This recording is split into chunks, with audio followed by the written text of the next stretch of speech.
Ipapakita ko lang sa inyo yung kinakain ko na chips ngayon. Tortilla chips. Tama ba magbasa ko? Uy, pasensya naman dito kasi nga pinunti-unti ko lang ang pagkain sa kanya. Tortilla cheese chips. Tama ba yun? Tortilla, tortilla. Ano ba? Tortilla dito sa Finland. Kung mabasahin mo, tortilla. Masarap siya. Salty na to. Hindi naman siya masyadong salty, pero hindi siya tasteless. Tapos, mas masarap siya kasi ito, meron siyang deep nacho cheese. Masarap siya. Alam niyo ba guys? Alam niyo ba yung cheese whiz sa Pinas? Ito siya. Ito, promise. 90%.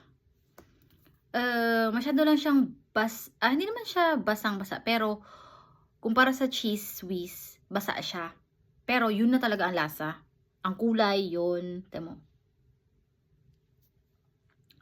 At saka, amoy cheese whiz. Pero sabi dito, deep nacho cheese. So, pang deep sauce talaga to. Pero, feeling ko pwede itong ipalaman sa tinapay. Try natin. Feeling ko pwede. Okay, try natin. Try natin minsan. Pero ngayon, ito muna subukan natin. Meron ako ditong nacho cheese. Tapos, isasaw natin sa loob. Actually, kumain na ako ng 2 yata o 3.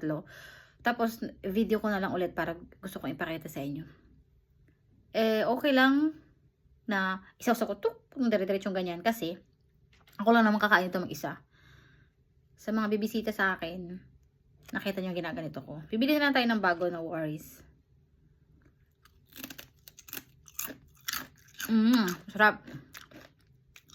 Huy, lasa talaga sa cheese whiz. Pag nag-crave kayo ng cheese whiz, itong hanapin nyo. Mapapasabi kayo na, hala, cheese whiz siya. Oo, talaga grabe. Ayoko na. Enough. Masarap. Yun lang. Bye.